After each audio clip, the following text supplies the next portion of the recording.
Right. Hello, everyone. I am Dr. Isaac Jamieson from the Resilient Innovation Research Unit at Thammasat University over in Thailand. And just now I'm talking about how to address vulnerabilities that the electric supply has to space weather and various other kinds of man-made risks that can cause long-term power outages. So without further ado, let's get started. Let's see how this... okay, right.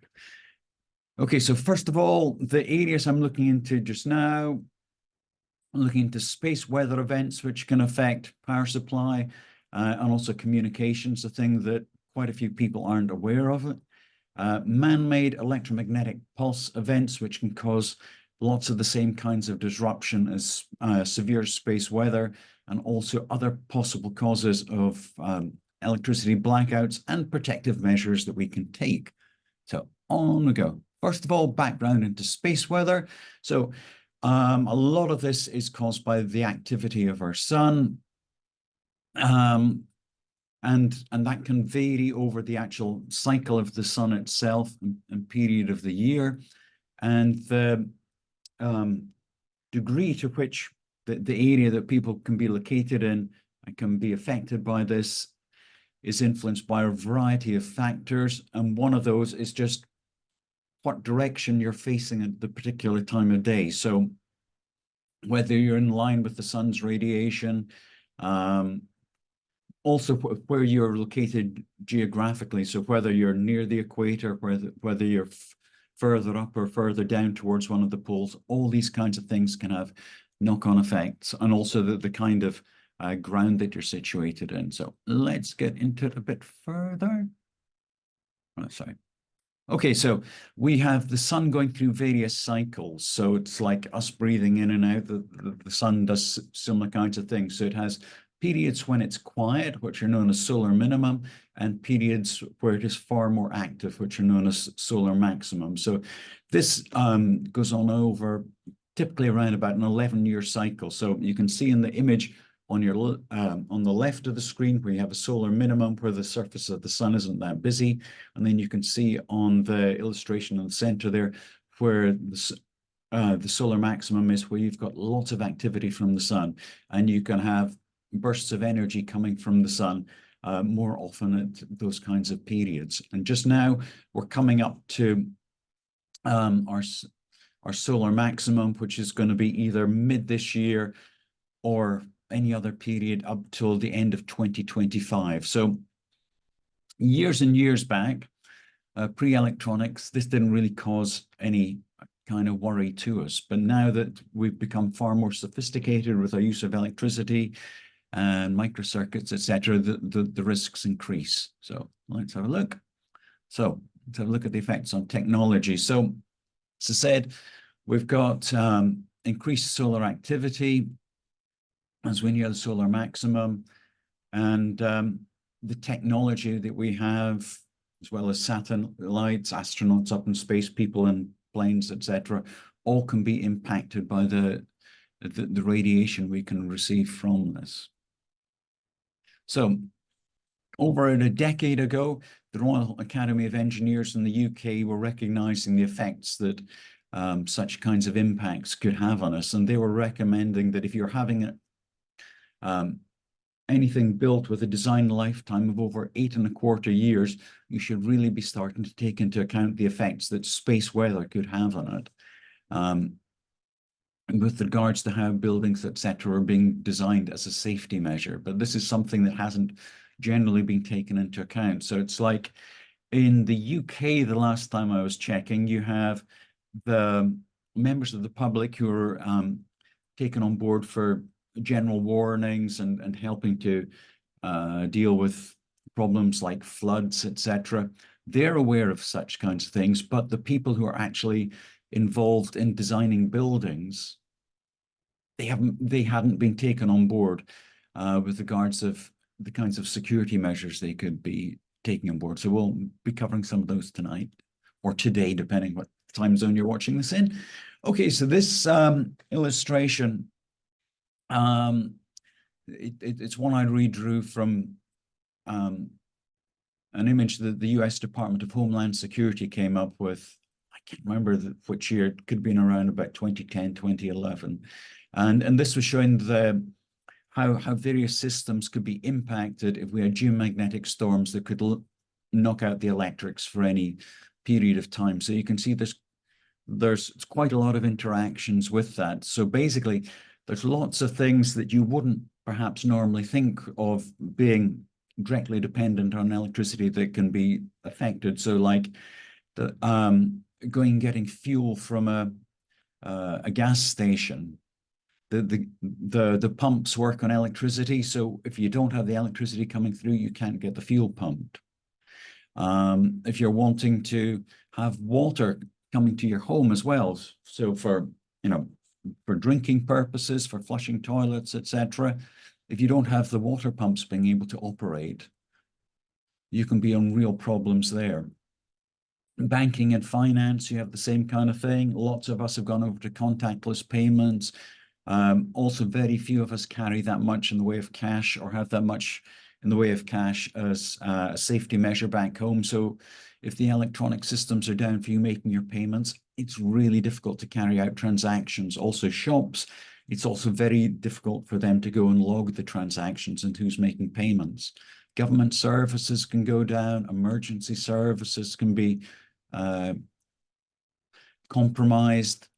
With also food systems can be disrupted. So areas where food is normally kept before it's transported to the shops, they will often have backup generators, but often they'll only have sufficient power provision through fuel, etc., for the generators for, say, about 3 days. So if this is going to be a prolonged event, lots of hassles can arise. The same kind of thing with hospitals, etc. Again, the backup power is only available typically for a relatively short period of time. So first of all, with this talk, we're raising awareness of the kinds of problems that can arise. Then we're looking into the ways that we can start to address them, particularly with regards to the self-sufficient community. Okay, so space weather. First of all, go over some of the categories you can experience. So you've got the geomagnetic storms, you've got radio blackouts, solar radiation storms, and solar flares. The next 4 slides are going to be showing you the kinds of effects that can be noted from these kinds of events, depending on the severity of them themselves. So for those of you watching at home or in offices or whatever, you can just go and pause the video to go through them in greater detail, and I'll just quickly go through some of the main parts. Okay, so the first one is geomagnetic storms. So these are given G ratings from G1, which is minor, up to G5, which is extreme. So with a minor geomagnetic storms, you can have impacts on animals. So it's birds using magnetic fields, geomagnetic fields for migration. They can have their sense of direction impacted. We can also see auroras for, we can also see auroras further down or greater intensity. So auroras are basically the colored lights you can see moving around about in the sky due to the increased energization of the atmosphere. And the more severe the storms get, the more intense the auroras will get. So as we move up, you can have power systems having voltage alarms. Moving up still further, you can have more widespread voltage correction problems coming into play. You can have problems with some frequency ranges of radio as well. So you can have blackouts over part of the planet when these kinds of things happen. When you get to the more extreme, up at G5, you've got protective system problems. Transformers may also be damaged as well. And with these kinds of things, when the transformers get damaged, it can often be long-term damages that happen. So this is one of the reasons why we have the warning systems in place in the around about us in orbit, because it gives us advanced warning, and the power stations as well advanced warning. So often they're able to go and take protective measures so the damages don't get done to the electric grid system. So, okay, so that's geomagnetic storms. We have radio blackouts, which is pretty much what it says in the tin. So you have areas where you have increased levels of problem with communications. And also this can mean that our GPS systems can have difficulties as well. So it can be, in some cases, minor inconveniences. If you're flying, it can be a major kind of thing as well. So having a good idea of the kinds of risks and when they can arise can help people to take suitable mitigative measures. Moving on, we have the solar radiation storms. Again, you've got 5 categories. With some of this, you can have, like even at moderate levels, you can have increased exposure risks to people who are flying. Again, the higher up in the risk it goes, the greater level of risk to people in aircraft, also to satellite operations as well. They can have their services degraded. Also, solar panels can have degradation happening at those kinds of periods as well. And then we go on to the highest levels of risk. So astronauts particularly can be affected by the risk, and also the satellites that we rely on for information. Some of them can be destabilized in their orbit as well, which can cause difficulties and sometimes losses, as we'll cover in some of the later slides. Okay, and then we have the solar flares. So we have 4 main categories, and they greatly increase in their intensity as they're going up. So some of them are too small to harm the Earth, as you can see down in the B class. We work our way up. You can have occasional radio blackouts, and then we have the type that we're really concerned about, which are the X-class flares. So they can cause long-lasting radiation storms, and also they can cause long-term power blackouts. So we're going to look into the history of what's been happening on the planet with regards to that from the time that we've been able to start recording it. And also, as you can see at the bottom there, I've given some links as well to some videos, and also on this slide, and also some other slides if you want to find more information as we're going along. Okay, so one of the most well-known solar weather events is the Carrington event, which happened in the 19th century. And it was this gentleman here, Richard Carrington, over in the UK, and he was the first person who was able to witness a major coronal mass ejection from the sun. So it's a huge burst of energy coming from the sun, and it was heading straight to Earth. So the sun has a lot of these bursts. They can vary in intensity, and basically the risk factor for us is whether we are in the line of, first of all, the intensity, but also whether we're in the line of fire. So you can think of the sun being there, the Earth moving around. So if the burst comes, are we going to be in its target, or are we going to miss it? So in this case, we were actually in line for it. So this is the kind of situation we had beforehand. And this is the typical kind of situation that exists today. So you have the Earth in the center. It has its own geomagnetic field, and that basically acts as a cushion protecting us from a lot of solar radiation. So that's a normal kind of situation. And then the next slide goes and shows what happens during the Carrington event. So you had this huge coronal mass ejection, and that was harming and compromising the Earth's protective field. So because of that, we had large aurora borealis coming from the poles down towards the equator. So they were being able to see as far south as Cuba, and Chile as well, over in the southern hemisphere, was able to observe this. So the next slides talk about the actual effects that were noted on the planet. And the time that did arise, we had very little in the way of electricity. So we had basically problems with the telegraph lines. We're having induced currents arising in them. We're having sparks coming off them. We were also having some fires happening in areas because of the sparks that were being created. And the areas where you're having the auroras coming down, it was noted at the time it was a blood red aurora, and that is basically because of the high intensity of energy that was coming in. So with the aurora, the colors that you see in the sky are determined by the actual energy levels that are coming through. And it's likely there was an X45 flare, which is one of the really high intensity ones. Okay, so, right, we'll just move on from that. So that was basically the thing that set the standard with regards to risks that could happen on Earth. And people have been saying for quite some time, if it was happening in the present day, it would cause a lot of problems because we have a lot more electronic equipment. And also the equipment that we have now is far more sensitive to voltage surges and induced currents than the equipment that we even had a few decades ago.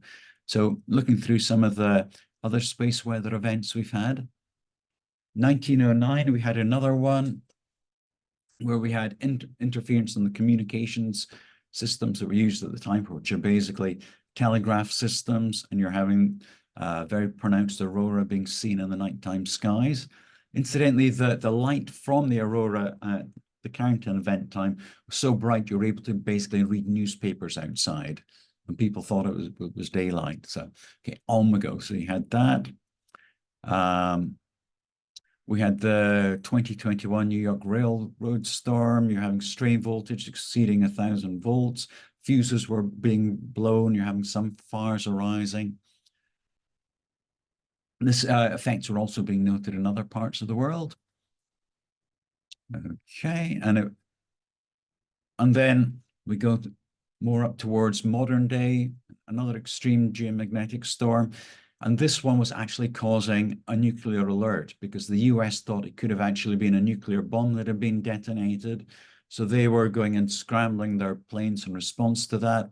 And luckily, scientists were able to let them know in time that it was due to solar activity. So that alert got called off. But this is a very real kind of worry that can happen nowadays.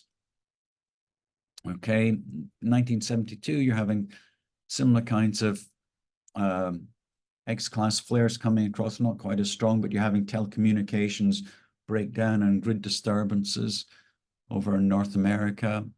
It was thought at the time that it was a Carrington event, intensity that was coming through, but Earth was basically coming out of the path of that. So it was what was termed as a near miss. Also, other kinds of events that can happen. So as you can see with the photograph there, with magnetic mines, you can have them actually being exploded if you have a strong geomagnetic pulse coming through from solar radiation storms. Okay, and again, it was thought that it could have been linked in man-made nuclear activity. So moving on the timeline, in 1989 in Canada and Quebec, they had a blackout, and that was for a period of 9 hours. And it was just luck that they were able to stop the cascading in time. Otherwise, it could have been far more devastating for them. So the next slide is going to be showing you some of the damage that was actually being done to the transformers. So as you can see there, the energy that came through caused a high degree of damage to that, and that means that it's very difficult for them to actually get the system back online, and also it's very expensive equipment that's being damaged. So they were lucky at the time that the damage was not more extensive. And what they found out afterwards as well, it wasn't just the power systems that were down. There were also problems being shown in nuclear plant transformers as well. So within 25 months of that, in the locations that are shown there were shown to be weaknesses in the transformers for the nuclear power station. So it shows, we have to be aware of these kinds of risks so we can take the right kind of measures in time. And also we have to have enough backup in place to get used to being able to cover for that. Okay, so moving on again, we have an X5 solar flare, and that had been the most powerful since 1989. And then we moved to 2003. We had an X45 again, so similar in strength to the Carrington event. And we were lucky enough to have missed that. One of the observation satellites actually failed during the storm because the burst itself was so intense at that time. Okay, we're having some power outages being reported. Another one with transformers being damaged, this time in South Africa. So I just move quickly along, but you can see it's very intense damage that's being done through that. And then this slide is showing the extent that these kinds of transformer damages could cause on the recovery of nations. So if you have 1% of transformers, it could be a day's blackout. So you're not really having a cumulative effect. But as you have a greater number of them being affected, it takes longer for the period of recovery. It can have a really severe effect. So you're going from one, as you see there with the minor effects, to 35% down. It's going to cause around about 21 total blackout days, 56 days to get back. When it goes to around about half your transformers being knocked out, it can take almost a third of a year to get around the blackout, and you can have huge impacts on countries' GDPs. So you're seeing there for 35% transformers affected, you're having 50% loss in the GDP. 50% of the transformers affected, you're having 100% loss in the GDP. So being proactive, getting the measures in place, really taking this on board as a problem is very much in people's interests. So there was a report from last year from the European Union I could have put in, and it was talking about solar storms, but it wasn't looking at the worst case that I've been reporting to you. It was only talking about mild and moderate. So it hadn't taken into account the severe risk that we're facing and the need for us to get safeguards in place so we have a comfort zone, even if we're losing our electricity for, or our mains electricity for prolonged periods. So, okay, we have another Carrington near miss in 2012. And as you see there, if it had hit, we'd still be picking up the pieces because we have not taken on board the necessary safety procedures. Okay, so this example I've included because we have so much of the information given to us from the internet and GPS, etc., from satellites and low Earth orbits, but they can be compromised by solar storms. So what can happen with them is with the solar storms, it can cause the satellites to lose their orbit. So they come lower down, so they lose their placing. And in some cases, it's too difficult for them to have enough energy to get back up into their position, so they can be lost. So with SpaceX, they were warned in January 2022 that there was a solar storm that was coming, so they should hold back on their launch. They decided to ignore that, and because of that, they lost 40 out of I think it was the 49 satellites that they put up, and it cost them around about 25 billion. So taking these warnings on board can be really hugely beneficial. It's just that people need to be better aware of the kinds of risks that we face. And as I noted there, that was a G2 on the G5 scale of risks for solar storms.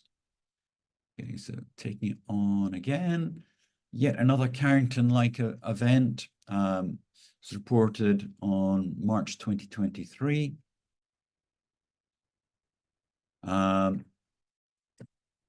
In March, you're also having the auroras coming in, and it was being noted, in this case, we're having risks of a category up to G4 being noted. So just now, as I mentioned at the beginning of our talk, we're having an increase in solar activity as we're going towards the solar maximum, which could actually arise anytime from mid-2024 up to the end of 2025 just now. And the X-class solar flares that we're experiencing, they're actually increasing in intensity. So we're getting them more often. So These are the number of X-class flares that we've received to date actually hitting the Earth. And as you can see, it looks likely that we're going to be having far more of them than were actually being experienced in number in 2023. So again, this is part of the call for us to be better aware of these kinds of risks and look more into the kinds of solutions that we can take on board. Okay, so I'm going to have a little glass of water here first. A cup of water. So here are some expert opinions on space weather events. So the kinds of things that we've been talking about. All right, so this is Sir John Beddington talking about it, and he was the chief scientific advisor for the UK government from 2008 up to 2013. He's talking about how seriously that the thing has to be taken and how the risk is increasing because of the rollouts of smart grids, etc., in our electrical systems, use of GPS, etc., and how vulnerable these kinds of things are. So it's been noted for quite some time. From 2020, Professor Richard Horns, head of the Space Weather, the British Antarctic Survey, talking about it. He's noticing that superstorms can happen more often than we thought. So we've got to be aware of the risks that we're facing from them and the needs to address them. And also what he's noting is just because we're having increases in activity just now because of the part of the solar cycle we're in, it doesn't mean that when we're lower down in the solar cycle, when the sun's activity is decreasing, the risk is going to be any less. So we're going to have less flares, but the size of the flares could still be up in the Carrington event class during low activity periods. So there's no room for complacency there. And he's reckoning that you have just under 1% chance of a Carrington class storm every year. So, you know, if you're looking into the general kinds of percentage of risks that we worry about, so the percentage of risk you face if you don't look right or left when you're crossing the road or when you're driving a car, etc., they're significantly less than the actual kind of risks that we're facing from this. Okay, moving on. So basically talking about the need for us to be better aware of the risks and the kinds of damages that can be caused, and the scale of damages goes into the trillions of dollars. So there's also actually really good incentive for industry putting in place the kinds of backups that are required for this. So that's covering Carrington-like events up to say around about X45, but it's known that even stronger events are possible. So we'll now go over to that. So these are called Miyake events. So that's named after the person who discovered them. So these are gigantic radiation storms. Typically, they occur every 1,000 years, but just because they occur every 1,000 years doesn't mean that you can have two. You can't have two relatively close together, and these can be up to around about 80 times stronger than the Carrington event. So if you think from what we've been covering about the effects that it could have on the electronic infrastructure and the quality of life we have and how much we rely on electricity and AI, etc., all of that could be pretty much wiped out if we had one of these surges coming through. So we have to really think about how we can have the backup, how we can have analog technologies, analog approaches in place, how we have the knowledge stored safely away as well, so we can do a restart if we have to from the worst kinds of scenarios. So, okay, that's the kind of impacts from the Miyake, and we've got the video links for you as well if you want to look more. Okay. So you can have long-term outages, as they say, from months, if not longer. But the thing is, the longer the risks go on, the more you have the potential societal breakdowns, the potential for disease, the potential for people rioting, etc. Okay, so And again, the odds of these things happening are really high. So you're hearing, just under a 1% chance of a Carrington-like event for a Miyake one, which could be 80 times stronger. You've got a 1% chance possibly within the next decade. So, wow, we really need to go and address this kind of thing and have such kinds of such information becoming far more mainstream, and also start to empower people so they don't, it's not running around sort of worrying about what we're doing. It's actually taking proactive measures to address this. So, right. For those of you who want, you can have a break, but as we're recording, I think we can just go straight on. So we can go through that. For those of you who want to edit those kinds of things in, feel free. So we've been looking at the risks, raising awareness, and now we're going to look at some of the solutions. So today, because we're talking about climate safe communities, I focus mainly, because also I wasn't sure how long we had for this lecture, on what can be done for people who are wanting to be self-sufficient. So let's look into this first of all. And lots of these measures can also be applied to creating climate safe communities within urban areas as well.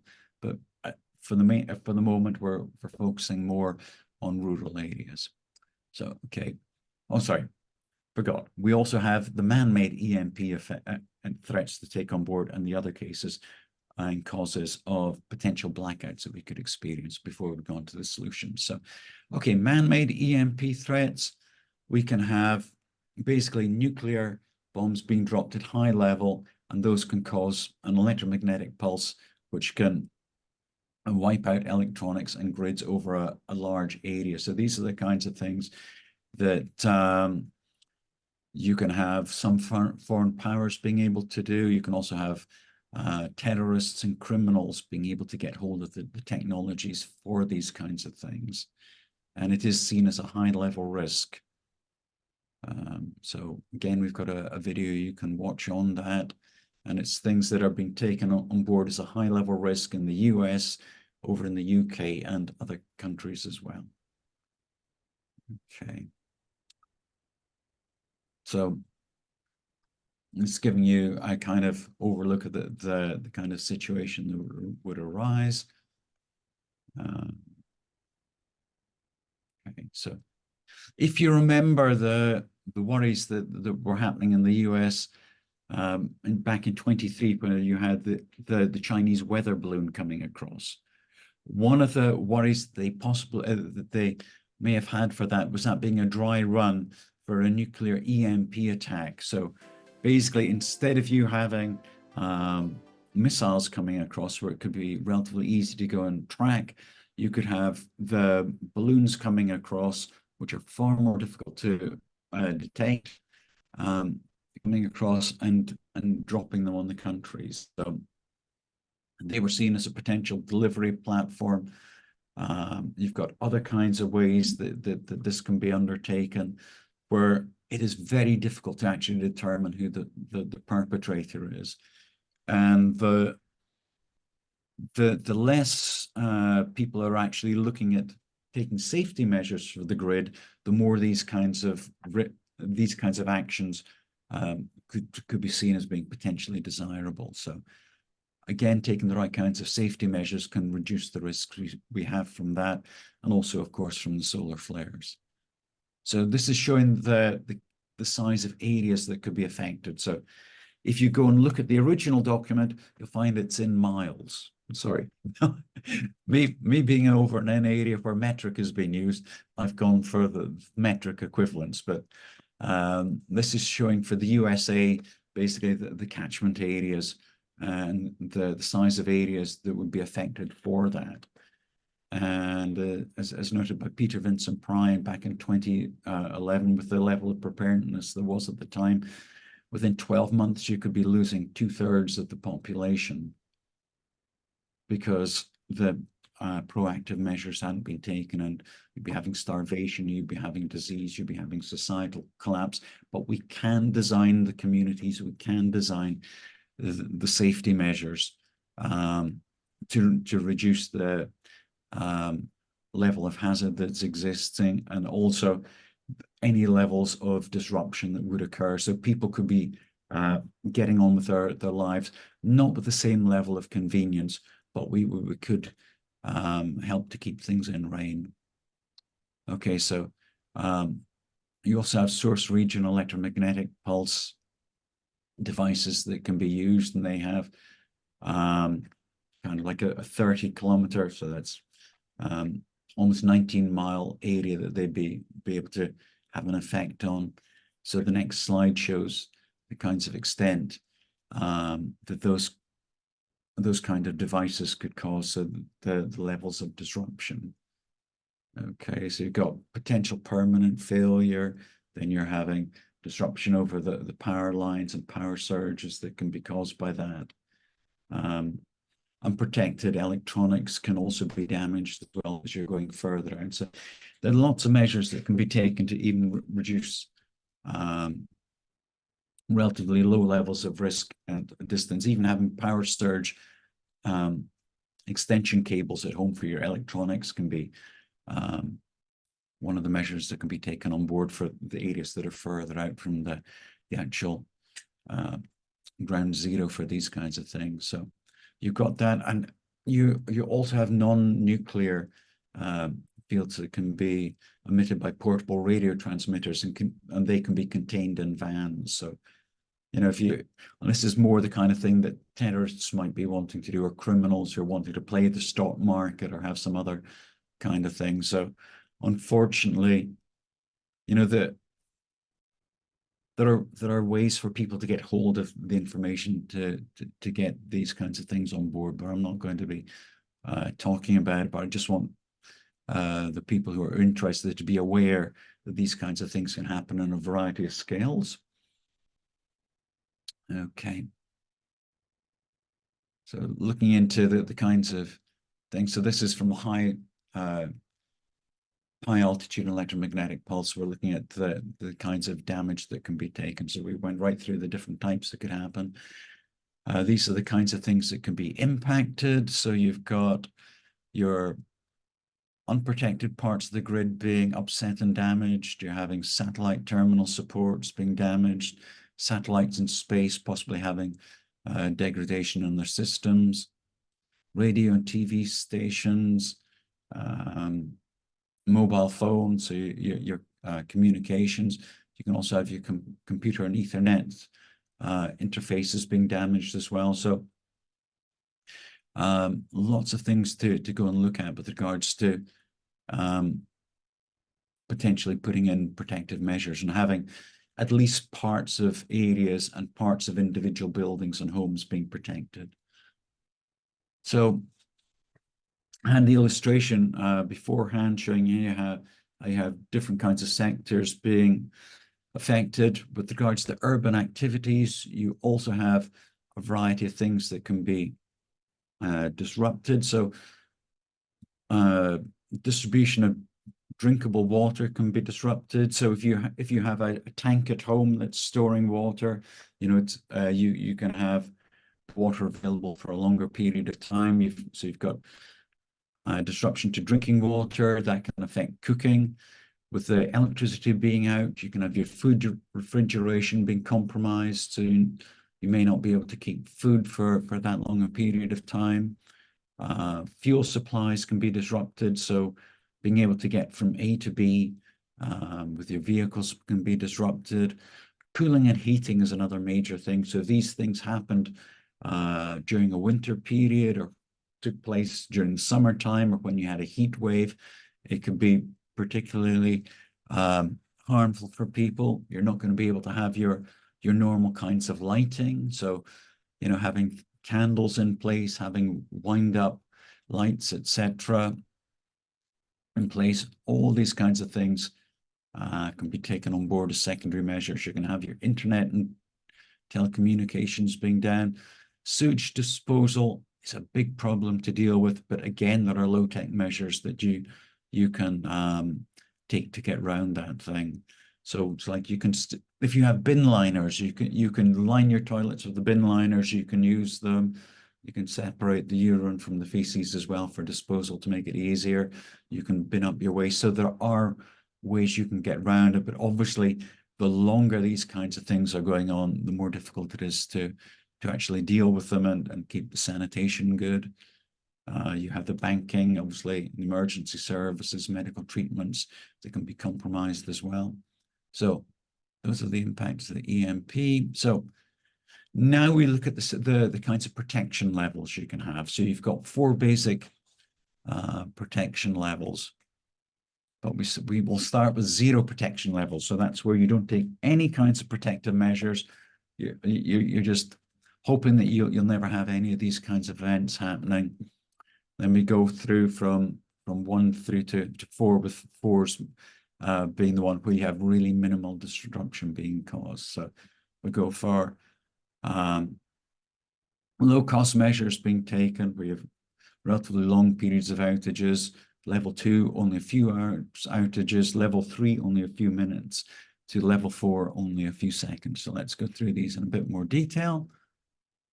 So, okay, so that's just people being wishful thinking and good luck. So, you know, also it's important with these kinds of things to remember on an individual level, you have power, you have choice. You can stock up on food, you can stock up on water, you can have your candles, you can have your ways that you can cook your food, etc. So you can be proactive in helping address such measures. So with no days of blackout, you'd have the emergency generators running out. Cities wouldn't have backup water. Most people in Britain, for example, they only have around about 4 days of, well, I can't remember, I think I showed on another slide the percentage of the population has up to 4 days food supplies, but it is a really, really tiny amount. So let's go. So the next one, lowest cost, relatively low period of time without energy. So kind of basic protective measures that you can take. So one of them is reducing the risk of damage to your equipment. So if you're not using your electronics, unplug them. Nice and simple. Low cost. For the equipment that cannot be unplugged, you switch it off anyway. It's not in use. Use surge protectors as well. So if you're getting the pulse coming through the grid, you can help protect your devices against that. See if you can have electromagnetic pulse protected backup power or a generation source if it's not connected to the grid. And I'll be discussing that, or at least some ways that can be done in some of the later slides. Okay, so that's the lowest level. Also, what you can do is you can protect your electronics a bit more, so you can wrap them up in Faraday cages, or if you've you can wrap them up in aluminium foil to help protect them against electromagnetic surges. If you have metal biscuit tins or little metal tins for tea bags or whatever, you can store your backup hard drives in that. You can store electronic items as well within that quite easily. So if you've already got something that's metal, you can store it in, great. Otherwise, you can put the foil around about cardboard boxes or whatever that you seal off. So you can do that, or you can buy custom built Faraday bags, which are used for screening against these kinds of things. Also consider having standalone land mobile radios or high frequency radios. You can have them battery powered, you can have them battery powered plus crank powered as well. And if you have those, you can listen into the emergency frequencies to see if what people are recommending be done in your area if your telecommunications are out. So, okay, go through that. And with food, try and store at least 1 week's worth of food. And when you're doing that, you can also think about worst case scenarios. So the kinds of food you can eat if you're not able to heat them up as well. So, you know, so you've got your baked beans for sure. So they can be eaten cold as well as warm. So great, your noodles, other kinds of things. Also think about things that you can store for a long period as well. And it's the kind of thing you don't have to go out and do panic buying. You can buy just an extra couple of tins each time you go out. So, you know, you're not going to get too much in the way of exercise when you're coming back from your shopping. You're not going to get people worried. You're not going to get shelves being cleared, but you can do it at a time, a little bit at a time, so it's budget friendly. So it's up to you how much you want to store, but you can start to take that kind of thing into consideration. Okay, yeah, so I was mentioning that 9% of the UK people only have around about 4 days food supply. So if you're wanting a bit more preparedness, or you're wanting a bit more of a comfort blanket for yourself against these kinds of things, you can build up a bit more. Okay, so over to the next level of preparedness. For a few hours of mission outages allowed, you can start to have EMP protected surge protection devices. So like for the cables that you're using for your connections for your computers, etc. Also see about using fiber optics instead for your communications, and instead of having metal, because that'll stop the electricity coming up. Otherwise, having shielded cables with ferrets, etc., being used. Okay. And then, as I said earlier, you can have things like your hand-powered radios, EMP protected voice and email if you want to. See if you want to consider having GEO orbit satellite services too. So this will help you stay more aware of what's actually going on at the time. So moving up to the next level. Right, this is something I'll be covering again a little bit later. So for people who are living off grid, one of the ways of getting energy, generating electricity, is through solar power, solar power and through solar panels. But solar panels and the systems they're on can also get damaged through electromagnetic pulse. So one thing you can do is actually shield the solar panels themselves. So I'll be talking about a book that goes and talks you through ways that can be done, so you can have your backup energy being prepared, but also so it can be protected against solar pulse, whether from solar events or from man-made events. And the video link I show down there is showing how you can have EMP protected devices as well. So basically they're testing those out there. So you can think about protecting your solar panels. Also with this level of protection, you think of having up to 30 days of food and water and critical supplies and spares being kept. And also being able to have your communications in place as well. So, okay, you've got that. This is giving an idea of the level of shielding you get with different kinds of materials, because one of the things you can do, you can have the shielding of individual items. You can have an individual room within your home that's actually shielded, where you can keep devices that you think could be vulnerable to electromagnetic pulses. So you can keep them in there, or you can keep backup spares in there. Okay, so moving on. So there, this is showing the kind of thing you can do for having a shielded room. So that the kind of construction you can have for that. So I've given the name of the company that actually does that kind of product if anybody wants to go for the professional kind of shielding. And then I think we move on to level 4 now. So this is you being really, really super safe with what you're wanting to do. So you're going for a far higher level of shielding. So you're basically going on to military grade levels of protection.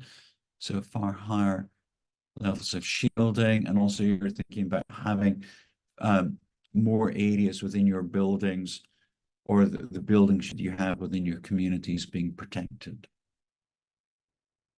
Okay, and again, you can see with the components they're using, it's a far higher degree of protection, as you can see with the extension cord there. Okay, so that's really taking up to the high level of grade. Now, the next slides, what they're showing is if you're wanting to focus your efforts, so basically thinking about the most important areas to protect. So in an ideal world, everything will be protected, but you can do things like work on the Pareto principle. With the Pareto principle, what you have is 20% of what you do gives you 80% of your results. So like with EMP protection, think about the 20% of the area or the community that should really be protected to go and create the greatest amount of gain. So think about where you can put your money, where you can put your time, where you can put your effort to create the greatest degree of benefit. So the next slides go and start to show this. So White and Emmanuelson, who are talking about EMP protection for individual buildings, are also kind of taking what can be done at country level and community level as well. So the things that are really essential. So you can see with the low-income countries or the small communities, it's the same kind of thing. The things that you need essential are good access to medical care, people who are able to give you backup for that. Your medical services, your emergency medical services, your farms being able to work well, and ideally good food provision being able to be taken in place, and hardware as well for where people are going to be basically starting to rebuild things to get those kinds of things in place. And then, as you can see, the level of sophistication is increasing as you go along. So you have the next one, you can have places of worship, commercial offices, etc. So you're trying to normalize life as much as possible. So you're trying to think about the basic staples and the basic health issues and food issues you need to get covered. Then you're trying to think about how you can get it more back to normal. And then you're thinking about the ideal thing where life is pretty much where you'd like it. So we've got that set of criteria, and then we also have this further part of the list. So you can, if you're watching this on video, you can go backwards and forwards on this to take a look as well. So also you have pharmacies being really important. So having a good stock of the regular kinds of medication that people need, also bandages, etc., to help get people through this kind of thing. Also thinking about how you can get the food out, how you can have people continuing to be educated, how you can have people being able to go to areas where you're having greater levels of food and other kinds of services being available, and also how you can get your transportation more back to normal. And then you've got the list over to the far right, where you're getting far more back to normal. You've got your restaurants, your theaters, etc., all coming into play. So you've got various levels of comfort really when you're wanting to deal with these kinds of things. Okay, and then we have power blackouts from other kinds of causes. So one of the main ones that we could be experiencing just now is because of extreme weather events. So you have the extreme weather events, and they're causing increased use of electricity because the way lots of buildings are being designed just now, you're having to rely on air conditioning. Lots of buildings also now don't have opening windows. They don't think about how to allow natural ventilation to happen. So these kinds of things can cause increase in power use, which can cause blackouts, which can be more difficult to contend with. Also, with climate change, you can have increased likelihood of heavier rain, so you can have floods, etc. in areas. You can also have them linked with extreme heat events. So ideally, you need to think about how you can get natural ventilation into your buildings. So how they can be designed or how they can be modernized so you can have that happening, particularly during really hot weather. So, you know, ideally, if you could have the building so that they're able to operate so you don't need the air conditioning in the first place, but you can have them as like kind of a hybrid backup or you can have them so at least you're able to get people in livable conditions. So they're able to get the wind flow through so they can help, so that can help cool down the body enough so it's out of the danger zone. So we'll be talking about some of the ways that we can help get through that. So you can have climate change causing it. You can also have cyber attacks. Okay, so we know there are nations that have already taken these kinds of things on board. They have the technologies. They've dropped the Trojan horses into the power supplies of and the smart grids of numerous countries. So the facility is there if people wanted to go and do those kinds of things. So the more aware we are of that, the more we are proactive in addressing it, the more we reduce the likely risk and also the potential effects of any of these kinds of risks. And again, we have a video you can refer to if you want to look into that further. Okay. So ways you can help protect against that. You can look into creating microgrids so you can create your own energy. So this can be done at a community level. It can be done at an individual level. And if you're wanting to help protect against EMP risks from man-made devices or from solar flares, you can also go and shield against that by taking the measures that Don White suggests and for shielding your security. And he also goes into further measures you can take to EMP protect communities themselves. So that's one of the books that he has available on that. You can also find information that he has on the internet about that as well. So it can give you a good primer in case you're interested in those kinds of things. Now, when you're wanting to generate your own power, you also have to have a thought about the kinds of risk scenarios you're facing. So if you've got business as usual, if you're going to be able to get replacements for what you're doing, that's great. With solar panels, you have a typical design life of 25 to 30 years.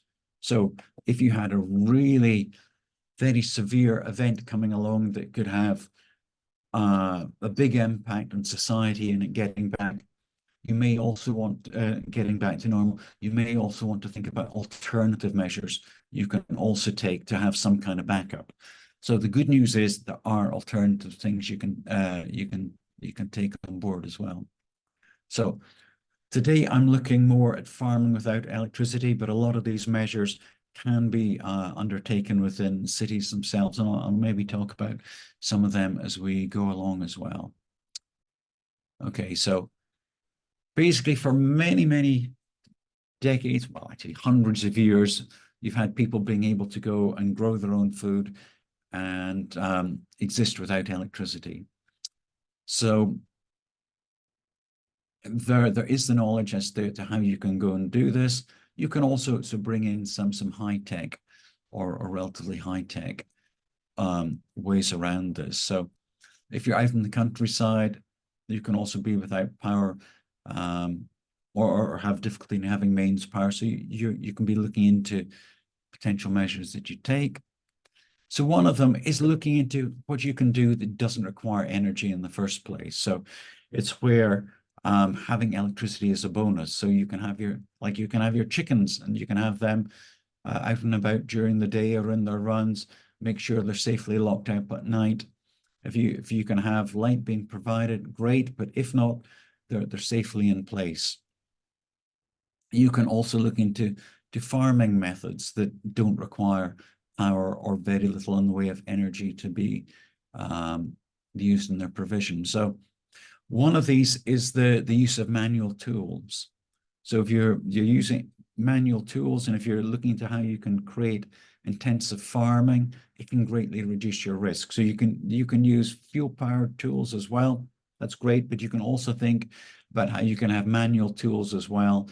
So you can cover the risks if you want to. So I have a video link there, and that's from the Market Gardener Institute, and they are a really good go-to source if you're wanting to learn more about self-sufficiency and also, as I'll be talking about later, being able to grow high yields of food in a relatively compact area. So you've got a wide variety of pieces of equipment that you can use there. You also see how you can get nature to work with you. So you've got good access to water, whether it's rainwater, underground water, other sources of surface water, how you can store that, how you can use gravity feed as well to help go and water your crops, how you can use hydraulic ram pumps to go and get your water to areas that are higher up without you actually having to use electric power, or whether you need animals or human pump measures.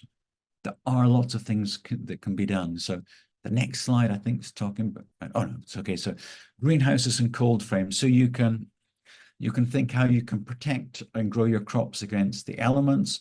You can also take on board passive solar greenhouse techniques. So there are measures that you can find online again with that. I'm sure CSV will be putting up information on how you can do that sometime in the future as well. So even in really cold conditions, you can be growing crops throughout the year. So we've been talking about that in more details. Also, you can think about how you can simplify what you can do. So you can have natural pest management taken on board. So you can have birds helping out. You can have hedgehogs, frogs, toads. You can have helpful insects such as lacewings and ladybirds introduced into your crops, and dragonflies as well to help reduce the mosquitoes. You can also have things like companion planting taken in, which you can reduce pest risk management. There's so many ways you can work with nature and also reduce your energy requirements and your water requirements as well, which will also impact your energy requirements. So you can think about the multiple levels of benefits approaches you can take whilst addressing the energy risks. And this is one of my favorites. So you can have the low intensity farms. The low intensity farms, you can get high amounts of food created in relatively small areas. You can have the approach where you don't need animals, or you can have animals which can be shared between different homesteads or farms. When you have small farms, you can use animals to go and pull your devices. And they can be really useful on the small farm areas. They can be fertilizing the areas at the same time, and you can basically have more of them being bred as well. So it's like with tractors, and if you have a part breaking down, you can have a problem. But if you already have a herd that you're breeding, you can have more that can be taken on to do the kind of tasks that are available. So there's lots of advantages with that. So you can reduce the dependency you have on electric powered machinery. And there are also additional ecosystem services that they can provide. So bio-intensive agriculture is, to my mind, one of the ways forward. And this can also be sought in urban areas as well by taking this on board often. With regards to vertical farming, is in addition to horizontal farming methods, and thinking about introducing food crops in areas that could normally be reused for relaxation as well. So you think how you can maximize the food crops that can be grown in any area where you have. So you can have utility with things like trees being used for shade. They can also grow crops too. So you can have that. Obviously, in rural areas, you can also think of introducing this kind of thing in urban areas as well, which is being done in some areas of the world already. So bio-intensive agriculture has some really interesting concepts. So it works out how you can plant crops together so you can get the maximum yield for relatively small areas. They standardize the components that they use as well, so they can easily go and switch from one part of their farm or one part of the community to the other. The equipment that they use is often being able to be adopted without the need for electricity, without the need for animals as well. They take methods so you're able to conserve water well. You're able to improve the richness of the soil as well. So you're able to make it more drought resistant, more flood resistant too. So if you're interested, do go to that site. Okay, so we have biointensive agriculture. We've got the key principles for that. So you've got deep soil preparation where you're digging down to greater depth than normal, and that's helping to aerate the soil so it's able to retain moisture to a greater degree. Also makes it easier for the roots to go down deep into the soil to get to the water. You can add biochar into that too, which will further help with that. With regards to the moisture retention and the plant growth, you can have close plant spacing, which increases the yield you can get from the crops. Also, it helps reduce the evaporation you get from the soil. You can have composting being added into that to increase the quality of the soil. You've got carbon farming, which is basically biomass being added into it. Calorie farming, where you're growing specific crops to meet the nutritional needs of the people around about your area. Companion planting, where you're introducing plants that can actually help benefit the crops that are being grown and also help repel insects from the area. So, you know, particular insects could be attracted to particular crops. If you put in companion planting, you can often get rid of such risks. You can also be using open pollinated seeds, which can help you, again, when you're wanting to plant later on and grow your own seed banks, and take on board a whole system perspective where you're trying to take a holistic view of everything you're pulling together. Okay, so that's the basic overview for biointensive agriculture. I keep on saying architecture because I've also been looking into how we can do this kind of thing vertically for urban security as well. Okay, then, and urban closed-loop communities. So also we have alternative sources of energy. So we covered the solar power generation and the microgrid generation. You can have this for buildings, so you can have up to 100% electric only buildings where you're generating all your own power. As I said, you can shield against that too. You can also have the situations if you're taking this on board where you're sharing your electricity with others. So you're having one building that is being basically shielded and protected against all these things. You can have it sharing its energy or selling its energies to other people around about it as well. Okay, moving on. You can have wind energy. So you have the old farming methods with the windmills being used to grind the corn, etc. You can do it with handheld grinding as well. So if you're doing this kind of thing in the homestead, you don't need to go for that kind of thing. But you can also use wind turbines now to generate your power, and there's some really interesting ones that are coming already onto the market that can operate at really low wind speeds. As you see there, there's one in particular can operate at 2 meters per second up to wind speeds of up to 60 meters per second. So that's around about 4.5 miles per hour wind speed up to over 130 miles per hour. So it can be really good. It also can be used at relatively low level as well. So there are these kinds of things that you can take on board too, so you can have your electricity. You can also look into the use of wood gasifiers. So you can use biomass to go and generate the energy itself.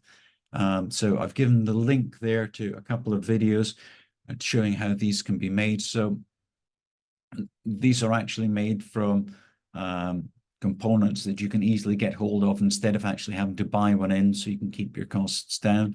Obviously, if you're interested in this, having someone who is competent at doing such things is essential. And one of the nice things about this is they can also be used to provide fuel for vehicles.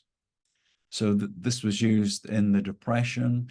It was also used in the wars, etc. And there's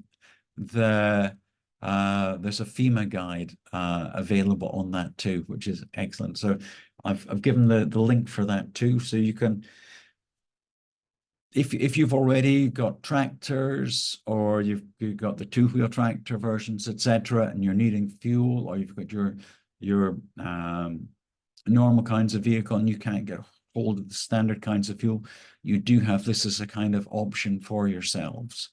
So the document there is available on the internet. It can further take it through. So you've got the examples that are shown on the internet, on YouTube, and you can also download the information there. So you've got the wood generation, you've got the greenhouses, as I mentioned, and you can also take the measures to go and help ensure that they can be passively heated. And you can take, when you're designing your greenhouse, you don't have to have it so it's all exposed to the elements. You can take on board solar orientation too, so you're having the sunlight coming in where you need it. And you can have planting round about it as well to help ensure you've cold breezes coming in, that you're actually helping to shield against that too. So that there's lots of measures you can take to reduce any energy requirements, or any extra or excess energy losses, or any excess gains for those kinds of things.